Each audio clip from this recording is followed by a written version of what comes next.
Alright, so we're going to first turn on the microscope, power, throw the camera on, and you see that this camera isn't connected well. This is why we have to calibrate the chip every time, because subtle changes in the camera will change offsets and stuff. But I think we're working on this, getting a nice little, something's wrong with this part. Alright, so that's booting up. In the back here, you have a button for the primo. This light is very low power, so it's hard to tell the difference between on and off. Down is on, and then up is on. Alright. So we booted up well. The first thing we do is our camera port. Then we go to Micromanager, top right. Okay, Micromanager. That's going to open up an ImageJ, and then Micromanager will open up as a plugin of ImageJ. So this is Micromanager now, okay?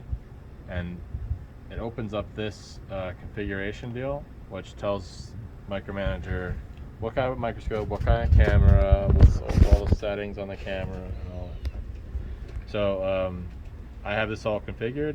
This is primo with pco.config. It's okay. You have this little please wait thing. If this fails, then you gotta turn everything off and back on. And if that doesn't work, man, I don't know.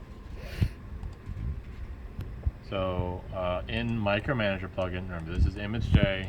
ImageJ has plugins. We want Micromanager plugin, Leonardo, and that's the stuff that controls the UV light. Wait, did you have to open ImageJ separately? No. It just opened with No, Micromanager's in the corner, but the first thing that opens up is ImageJ, and then it has a plug-in macro thing that opens up. So the first thing we're going to do is calibrate the chip. So you want to go up here in the beginning. You want to go up to 4x because that's where we're going to calibrate. Okay, and we want to make sure that our objective right now is on 4x, and it is. It's the red one. Okay. Yep. No, I use it. I put in a CC and Just accidentally flipped the camera, so. Okay, so we're on 4x. We want to make sure we're up on 4x. Calibrate. We're going to go magnification 4.019. Now, some of these, this is a 1x, this is a 2x, even though it says 1.95. You just go to the closest number of the mag. Okay, so 4x. Laser power, don't change this, don't press remove, just change this. Go to next. Okay, now there's UV light now shining up through. So what I'm going to do, and you can see that UV's light right on the edge of this. And what I'm going to do is load in the calibration chip. You can tell it's a calibration chip because I wrote calibration chip on it.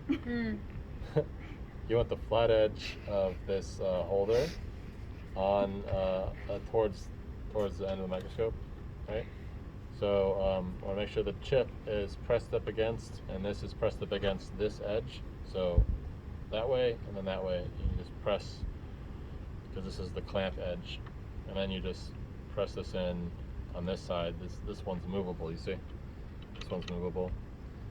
So press this in, clamp it in nicely. Now, which way does the light come from there or down? Now the UV light comes from this way, from the objective. Then we're going to pump light from the condenser down. I'm going to turn the light on. Right, and then turn the light all the way up. Right, so I'm gonna come around. see. Yeah, this is the light button, and then this is the strength of the light. So we're going to turn that all the way up until it beeps, and we just want to align this light with this edge. So we're going to take the this is the stage control, and we're going to move towards the edge, and we're going to come into the middle. Alright. So on this right here, this is tracking the camera. So we just when we press auto scale, you'll see the blurry image. That's the UV light bouncing off of the SUA, And then our goal here is just to make this as crisp as possible. So we start off by just getting into focus.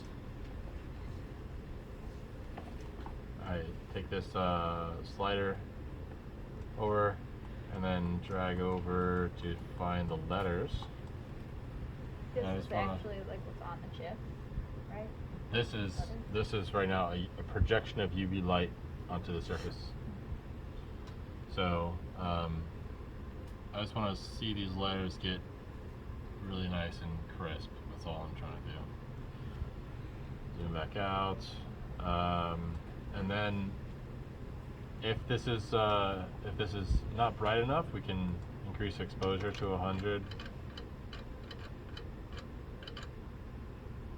Right, and then you see this didn't really change, but the range of the auto scale changed. So if we go back to the range we were back at before, you can see it's brighter because we're exposing for longer. Just keep auto scale on, but remember back at 25, if this is really low, then you get a lot of noise, right? So you want to increase this dynamic range. So we can even go to 150. So we're going to fill our dynamic range in the auto scale. And then we're going to press next, and they're going to see all these 4 dots. You're going to see them move in, and that's how they do the calibration of the distance those dots transformed. So micropixel ratio for a 4x is about 1.34. We can tell it's right because it says it down here. I've seen this be wrong before, and if it's wrong, you have to just redo the calibration. So what this is doing, it's not just doing micron to pixel ratio, it's also doing like camera alignment and stuff with the center of the objective. So that's why we have to do this all the time before we do these chips. So now we can go to pattern, and now we can load in our chip that we want. And I have a bunch of chips ready for us.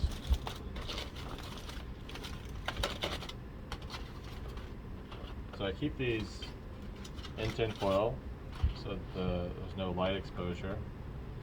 And I also keep them standing straight up because I have some SU8 that I've pre-prepared. And if so this is already baked, doing the step that we're doing over there right now with the hard bake or the soft bake. And if I had stored this way, the SU8 is not hard yet, right? It's not cured. So eventually that soft bake will droop down and you'll get like a pool of it in the bottom.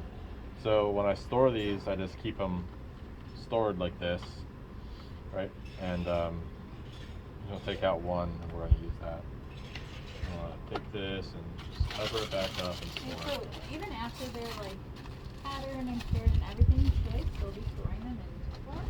Yeah. No. After they're patterned and everything like this, so you just want to keep these somewhere safe. Oh, okay. These are no longer going to be sensitive to light, but I keep mine in a tray like this, just because it's like kind of the safest way to store it. Okay, so we're going to take our calibration chip out. We're just going to kind of just shake it out. And then we're going to put our chip in the same way. These chips are like, they're called test chips. So they're not the premium quality. And usually what that means is they've been used before by someone else and then they've been remanufactured. So the thickness can be a little bit different. Batch to batch, usually it has the same thickness. But what's big, the big difference is that this flat edge can be dulled sometimes. So sometimes you get a really nice crisp flat edge and sometimes you don't. But put my calibration chip up here, and then I'm just going to throw in, that's actually at an angle. So take my holder, I got my flat edge. I'm going to align my flat edge to it. I'm just going to drop my chip in, tap it in, and I like to kind of like tap it this way so that this flat edge is like going to settle to the flat edge. And that way I know that like pretty much the chip is aligned. How important is this? Not that important. So now my chip is in the holder. I'm going to kind of just kind of remember push it against these edges, lock it in, and then we're going to find the edge. So we're going to bring the light. I'm going to control this to bring the light to the edge. And you can see on the screen now, I can see the curvature of the chip. I just want to get the apex of the curvature in the center of the screen. Okay. So that's about where I went. And the next deal is that we're going to load in our template. And I think for a separate video or a separate training, I'll show you how to make templates. But for this one, there's these save and load arrow templates here. I'm going to go load template, and we're going to go to loop patterns, and we'll have this quick access bar should have everyone who uses patterns just quick access to them. So in loop patterns, he's made this. Yeah, I can't show you, but he's made these images that are like a 4x4 of the whole thing that you want to stitch together. So I've stitched that together in this file, and you just open it, and it's going to open these images one by one and then transform them to where I saved them. They're going to transform them and also like set their properties of exposure time and all these other things for me. So this is going to take like a while, like 5 minutes or so. So stop recording. So we are going to place our template. We know that because it says place template now. Once you press OK, it'll have this move icon, and you can move your whole thing around. And so we're going to look at our apex, and we're just going to match it. We don't want to match it exactly because actually how I make these things, I like to have like a little offset, because sometimes this edge is fuzzy, and it is easier to be off by maybe a millimeter or so. So once you place your apex at your apex the best you can move the camera, and you can see look what happens when I move the camera. The whole template moves with the camera. Like, imagine this gray area in the back, and your template is like fixed onto the stage somehow. And when I move the stage, the camera sees a different section, right? But your template moves with you. So now I'm going to move to the other side of the chip, and you can see that on this side I'm a little bit far. So I need to move it back so that it matches the end. Okay, and then now I'm going to come down to the bottom, and yeah, I guess we're on the edge there. We're going to move back to the other side because I moved it, and looks like we're decently on the edge. Okay, so I gotta assume this is now centered pretty well, because our left, right, and bottom are now touching those edges, and I know this circle is about the size, the big circle is about the size of our chip, and then the center circle is about 5 millimeters from the edge, which is why I've been saying please make the SU8 like 5 millimeters from the edge. Right?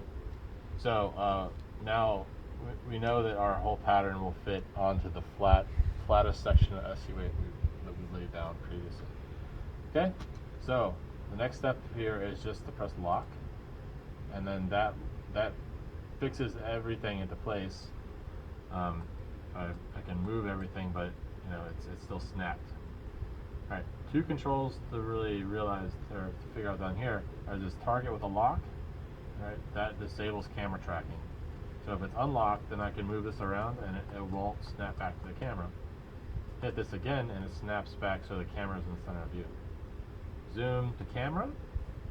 So I zoom into the whole feature.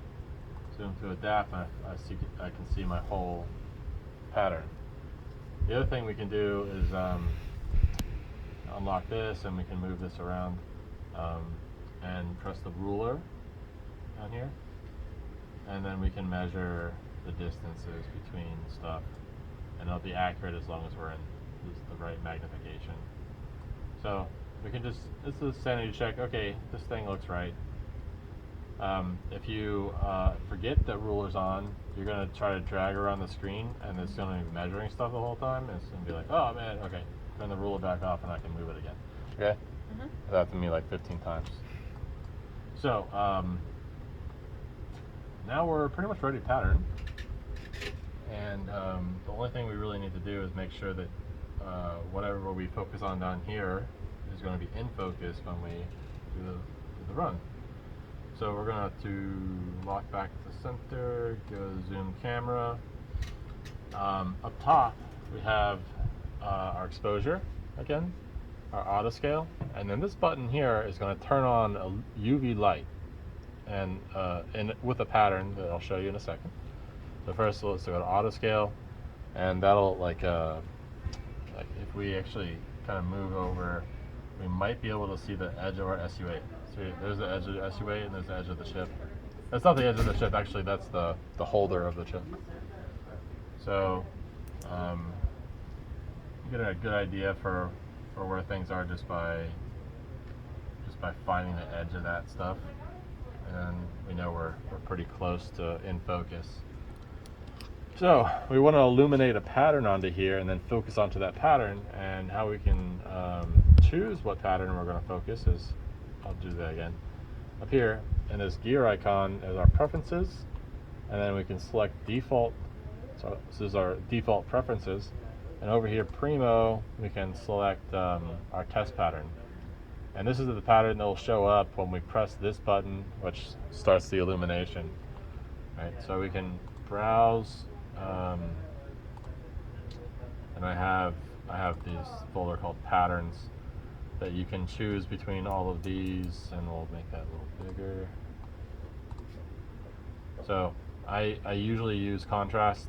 You can use alignment grid or whatever you want, but contrast is nice because it doesn't really affect the part that much. It's a really small, it's a small feature.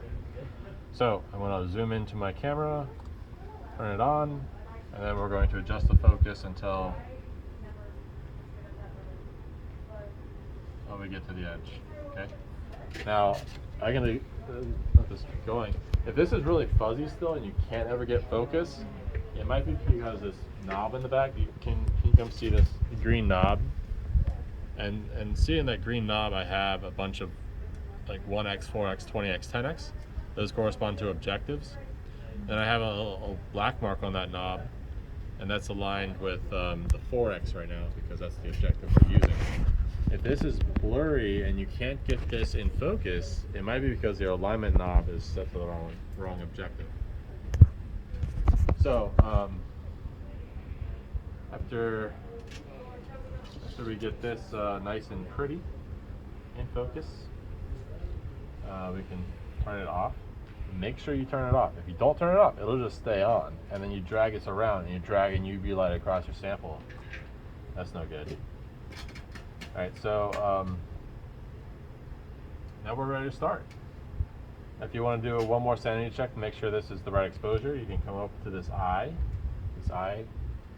things, and you can see that our dose is 10 millijoules per millimeter squared, and we have stitching on. So if we don't have stitching on, it'll just expose images one by one, and it won't try to ease into the edges. And you'll see in a second what easing into the edges look like. So okay, so all these look like the same dose, same stitching, everything's good. You can press go. The start button is down here in the bottom right, and the one we're currently working on will turn blue. And then you can see that there's some light, and it's moving away from the edge. and that's just that's this idea of stitching where this band gets less exposure, but then next time the camera comes down and does this section, it'll do an exposure of like a gradient exposure here, giving you like a nice stitch between the two layers. If you don't do it, then you might get like an overexposure and you get these like grids that are weird. So that stitching is really important for SU8 specifically. Okay, so I'll let that keep going. It's going to take 18 minutes. Element time is each one of these each one of these is called an element. That's your element time, 4 minutes. Your total time is 18. So, see you in 18 minutes.